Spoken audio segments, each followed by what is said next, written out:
श्री शिवाय नमस्तुभ्यम। महाराज, जैसा कि हम सभी जानते हैं कि इस समय फागुन का पवित्र महीना चल रहा है। फागुन का महीना अपने आप में बहुत ही आनंद और भक्ति का महीना माना जाता है और इसी महीने में होली का पावन पर्व आता है और होली से पहले जो 8 दिन होते हैं उन्हें ही होलाष्टक कहा जाता है। तो महाराज, इस वर्ष 2026 में 24 फरवरी मंगलवार से होलाष्टक प्रारंभ हो रहे हैं, जो कि 3 मार्च मंगलवार तक रहेंगे। तो आज हम जानेंगे कि आखिर होलाष्टक क्या होता है, क्यों इसे अशुभ माना जाता है, इन दिनों में हमें कौन से कार्य नहीं करने चाहिए और कौन से ऐसे उपाय हैं जिन्हें यदि हम कर लें तो हमारे जीवन में किसी भी प्रकार की बाधा नहीं आएगी। तो महाराज, सबसे पहले समझ लेते हैं कि आखिर होलाष्टक होता क्या है। फाल्गुन मास के शुक्ल पक्ष की अष्टमी तिथि से लेकर पूर्णिमा तक जो 8 दिन होते हैं वही होलाष्टक कहलाते हैं। यानी होली से 8 दिन पहले से लेकर होलिका दहन तक का समय होलाष्टक का समय माना जाता है। और शास्त्रों में बताया गया है कि इन 8 दिनों में सभी ग्रह अपनी उग्र अवस्था में रहते हैं, इसीलिए इन दिनों आपको थोड़ी संयम और सावधानी बरतनी चाहिए, क्योंकि इन दिनों में किए गए शुभ कार्यों में बाधाएं आ सकती हैं। ज्योतिष के अनुसार अष्टमी के दिन चंद्रमा उग्र रहते हैं, नवमी को सूर्य, दशमी को शनि, एकादशी को शुक्र, द्वादशी को गुरु, त्रयोदशी को बुध, चतुर्दशी को मंगल और पूर्णिमा के दिन राहु का प्रभाव अधिक रहता है। जब सभी ग्रह एक एक दिन उग्र स्थिति में होते हैं तो यह समय मांगलिक कार्यों के लिए अनुकूल नहीं माना जाता। इसलिए महाराज, इन 8 दिनों में विवाह, सगाई, गृह प्रवेश, नया व्यापार शुरू करना, दुकान का उद्घाटन करना या कोई बड़ा शुभ कार्य प्रारंभ करना टाल दिया जाता है। यदि बहुत आवश्यक न हो तो नया कार्य इन दिनों में शुरू नहीं करना चाहिए। और महाराज, इसका एक वैज्ञानिक कारण भी बताया जाता है, क्योंकि यह मौसम बदलने का समय होता है। सर्दी, गर्मी की ओर प्रकृति जा रही होती है, शरीर में भी बदलाव होते हैं। इस समय लोगों में चिड़चिड़ापन बढ़ सकता है, मन अशांत रह सकता है, निर्णय लेने की क्षमता थोड़ी प्रभावित हो सकती है, इसलिए बड़े निर्णय टालने की सलाह दी जाती है। अब महाराज, यहाँ कई लोग डर जाते हैं कि क्या होलाष्टक में कुछ भी नहीं करना चाहिए। तो महाराज, ऐसा बिल्कुल नहीं है। यह समय भक्ति, साधना, आत्मचिंतन और घर की शुद्धि का समय है। होलाष्टक का अर्थ अशुभ नहीं है, बल्कि यह सावधानी का समय है। तो महाराज, इन दिनों में सबसे पहले आपको अपने घर का वातावरण शुद्ध रखना चाहिए। घर में झगड़ा, विवाद, कटु वचन से बचना चाहिए। यदि घर में क्लेश बढ़े तो समझ लीजिए कि ग्रहों का प्रभाव काम कर रहा है, इसलिए शांत रहना ही सबसे बड़ा उपाय है। इन 8 दिनों में नमक वाले पानी से घर में पोछा लगाना बहुत लाभकारी माना जाता है। जब भी आप पोछा लगाएं, पानी में थोड़ा सा नमक मिला लें। ऐसा करने से घर की नकारात्मक ऊर्जा कम होती है। ये एक सरल घरेलू उपाय है जिसे कोई भी कर सकता है। इसी तरह महाराज, स्नान करते समय भी 1 चुटकी नमक जल में मिलाकर स्नान किया जाए तो मन की अशांति कम होती है। ध्यान रखें, बहुत अधिक नमक नहीं डालना है, केवल 1 चुटकी ही पर्याप्त है। साथ ही इन दिनों में हनुमान जी की भक्ति करना अत्यंत शुभ माना गया है। प्रतिदिन एक बार हनुमान चालीसा का पाठ कर लें। कहा जाता है कि संकट मोचन की कृपा से नकारात्मक प्रभाव दूर हो जाते हैं। यदि इन दिनों में सोमवार आए तो भगवान शिव का अभिषेक करना विशेष फलदायी होता है। दूध, दही, घी, शहद और मिश्री मिलाकर पंचामृत बनाएं और शिवलिंग पर अर्पित करें। अंत में जल अवश्य चढ़ाएं। इसी के साथ महाराज, तुलसी का महत्व भी इन दिनों में बहुत अधिक है। यदि संभव हो तो प्रतिदिन 1 तुलसी दल जल के साथ ग्रहण करें। उसे चबाना नहीं है, केवल जल के साथ निगलना है। लेकिन ध्यान रखें कि एकादशी और रविवार को तुलसी नहीं तोड़नी चाहिए। अब सबसे विशेष उपाय जो बहुत सरल है, हल्दी का स्वास्तिक, थोड़ा सा हल्दी का लेप बना लें और अपने घर के मुख्य द्वार के दोनों ओर स्वास्तिक बना दें। उसके ऊपर थोड़े से अक्षत यानी चावल लगा दें। ये उपाय घर को नकारात्मक ऊर्जा से बचाने वाला माना जाता है। अब महाराज, बात करते हैं कि होलाष्टक के इन 8 दिनों में आखिर वह कौन सी बड़ी गलतियां हैं जो हमें बिल्कुल भी नहीं करनी चाहिए। क्योंकि कई बार हम अनजाने में ऐसी भूल कर बैठते हैं जिसका असर धीरे धीरे हमारे घर, परिवार और धन पर दिखाई देने लगता है। तो देखिए महाराज, सबसे पहली और सबसे बड़ी गलती जो लोग होलाष्टक में करते हैं वह है किसी भी नए शुभ कार्य की शुरुआत करना। महाराज मान लीजिए आपने नया व्यापार शुरू किया, दुकान का उद्घाटन किया, मकान की नींव रखी, सगाई या विवाह की तिथि रख दी, तो आगे चलकर उस कार्य में अनावश्यक बाधाएं आने लगती हैं। काम बनते बनते रुक जाता है, खर्च बढ़ जाता है, मन अशांत रहने लगता है। इसलिए कहा गया है कि यदि बहुत जरूरी न हो तो मांगलिक कार्य इन दिनों में टाल देना चाहिए।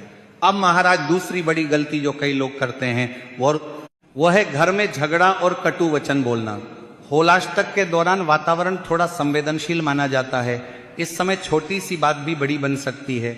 यदि पति पत्नी में बहस हो जाए, भाई भाई में विवाद हो जाए, या परिवार में किसी बात को लेकर तनाव बढ़ जाए, तो वह जल्दी शांत नहीं होता है। इसलिए महाराज इन दिनों में विशेष रूप से अपनी वाणी पर नियंत्रण रखना चाहिए, सोच समझकर बोलना चाहिए। अगर कोई कुछ गलत कह भी दे तो तुरंत प्रतिक्रिया देने के बजाय शांत रहना चाहिए, क्योंकि होलाष्टक में बोला गया कटु वचन घर की शांति को भंग कर सकता है।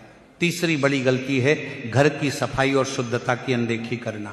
कई लोग सोचते हैं कि बस होली आने वाली है, बाद में साफ कर लेंगे, लेकिन होलाष्टक के दौरान घर में साफ सफाई और सकारात्मक ऊर्जा बनाए रखना बहुत जरूरी है। यदि घर में गंदगी, बिखराव और नकारात्मक माहौल रहेगा तो उसका असर मन पर भी पड़ेगा। इसीलिए कहा गया है कि इन दिनों में नमक वाले जल से पोछा लगाना चाहिए। यह केवल धार्मिक बात नहीं है, बल्कि मानसिक शांति से भी जुड़ी हुई है। जब घर साफ रहता है, सुगंधित रहता है, तो मन भी हल्का महसूस करता है। अब महाराज एक और गलती जो कई लोग कर बैठते हैं वह है इन दिनों में क्रोध करना और नशे की ओर बढ़ना। होलाष्टक का समय आत्म संयम का समय है। यदि इस समय कोई व्यक्ति शराब, मांसाहार या किसी भी प्रकार के नकारात्मक आचरण में अधिक लिप्त हो जाए तो उसका प्रभाव मानसिक और पारिवारिक दोनों स्तर पर पड़ता है।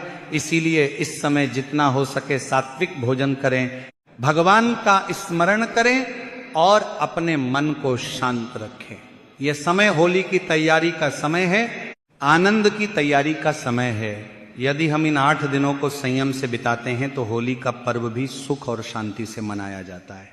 अब महाराज एक बात और समझिए, कई लोग कहेंगे कि यदि होलाष्टक अशुभ है तो फिर क्या इन दिनों में पूजा भी नहीं करनी चाहिए? तो इसका जवाब है बिल्कुल करनी चाहिए। बल्कि इन दिनों में पूजा, जप, पाठ और भक्ति का विशेष महत्व है। अशुभ केवल मांगलिक कार्यों के लिए कहा गया है, भक्ति के लिए नहीं। महाराज यदि आप इन 8 दिनों में प्रतिदिन हनुमान चालीसा का पाठ करते हैं, या भगवान शिव का नाम जपते हैं, या घर में दीपक जलाते हैं, तो यह आपके लिए रक्षा कवच का काम करता है। अब महाराज हम बात करते हैं कि होलाष्टक के इन 8 दिनों में हमें कौन कौन से विशेष उपाय करने चाहिए ताकि हमारे ऊपर किसी भी प्रकार का बुरा प्रभाव न पड़े और घर में हमेशा सुख, शांति और समृद्धि बनी रहे। तो देखिए महाराज, सबसे पहले एक बात मन में बैठा लीजिए, उपाय का मतलब कोई बहुत बड़ा या कठिन काम नहीं होता। उपाय का अर्थ है अपने जीवन में थोड़ी सी सकारात्मक आदत जोड़ लेना। होलाष्टक के दौरान यदि हम कुछ छोटी छोटी बातें भी ध्यान में रख लें तो बड़ा लाभ मिलता है। सबसे पहला उपाय है घर की शुद्धि। इन 8 दिनों में जब भी आपको समय मिले, अपने घर में नमक वाले जल से पोछा लगाइए। पानी में बस थोड़ा सा साधारण नमक मिला लीजिए और उससे पूरे घर में पोछा लगा दीजिए। ऐसा करने से घर का वातावरण हल्का महसूस होता है। कई लोग अनुभव करते हैं कि इससे घर की भारीपन वाली ऊर्जा कम होती है। ये बहुत ही सरल उपाय है और कोई भी कर सकता है। इसी के साथ महाराज स्नान का एक छोटा सा उपाय भी बताया गया है। होलाष्टक के दौरान स्नान करते समय जल में केवल 1 चुटकी नमक डाल दीजिए, बहुत ज्यादा नहीं, बस 1 चुटकी। ऐसा करने से मन की बेचैनी कम होती है और नकारात्मकता दूर रहती है। अब महाराज दूसरा महत्वपूर्ण उपाय है गोमूत्र का छिड़काव। यदि आपके पास शुद्ध गोमूत्र उपलब्ध हो तो उसका थोड़ा सा छिड़काव अपने घर और अपने व्यापार स्थल पर कर सकते हैं। ऐसा माना जाता है कि इससे वातावरण शुद्ध होता है और नकारात्मक शक्तियां दूर रहती हैं। यदि संभव हो तो सप्ताह में 1 बार गोमूत्र मिले जल से भी पोछा लगा सकते हैं। अब तीसरा और बहुत ही प्रभावशाली उपाय है, तो इन 8 दिनों में प्रतिदिन 1 बार हनुमान चालीसा का पाठ कर लीजिए, केवल 1 बार श्रद्धा से। हम सब जानते हैं कि हनुमान जी को संकट मोचन कहा जाता है। जब हम सच्चे मन से उनका स्मरण करते हैं तो हमारे जीवन की बाधाएं धीरे धीरे कम होने लगती हैं। यदि संभव हो तो सुबह या शाम के समय एक दीपक जलाकर हनुमान चालीसा पढ़ें। इससे घर का वातावरण भी सकारात्मक रहता है और मन में भी आत्मविश्वास आता है। अब महाराज बात करते हैं सोमवार के विशेष उपाय की। यदि होलाष्टक के बीच में सोमवार आता है तो उस दिन भगवान शिव का अभिषेक करना बहुत शुभ माना गया है। दूध, दही, घी, शहद और मिश्री मिलाकर पंचामृत बना लीजिए, फिर उससे शिवलिंग का अभिषेक कीजिए, अंत में साफ जल अर्पित कीजिए। ऐसा करने से मन को शांति मिलती है और चंद्रमा का बुरा प्रभाव कम होता है। अब एक और सरल उपाय है, तुलसी का आचमन। होलाष्टक के दौरान प्रतिदिन एक छोटा सा तुलसी दल जल के साथ ग्रहण करें। उसे चबाना नहीं है, बस जल के साथ निगलना है। लेकिन याद रखिए कि एकादशी और रविवार को तुलसी नहीं तोड़नी चाहिए। बाकी दिनों में श्रद्धा से तुलसी का सेवन कर सकते हैं, क्योंकि तुलसी को हमारे शास्त्रों में बहुत पवित्र माना गया है। यह मन और शरीर दोनों के लिए लाभकारी मानी जाती। अब आते हैं एक विशेष और चमत्कारिक उपाय पर। इसके लिए आपको हल्दी की थोड़ी सी मात्रा चाहिए। यदि हल्दी की गांठ हो तो बहुत अच्छा, नहीं है तो शुद्ध हल्दी पाउडर भी चल जाएगा। उसमें 2-4 बूंद गंगा जल मिला लें और एक छोटा सा लेप तैयार कर लें। अब महाराज इस हल्दी से अपने घर के मुख्य द्वार के दोनों ओर स्वास्तिक बना दें, दोनों तरफ एक एक स्वास्तिक, फिर थोड़े से चावल लेकर उन स्वास्तिक पर हल्के से चिपका दें। यह उपाय घर की रक्षा के लिए किया जाता है। माना जाता है कि इससे नकारात्मक ऊर्जा घर के भीतर प्रवेश नहीं करती है।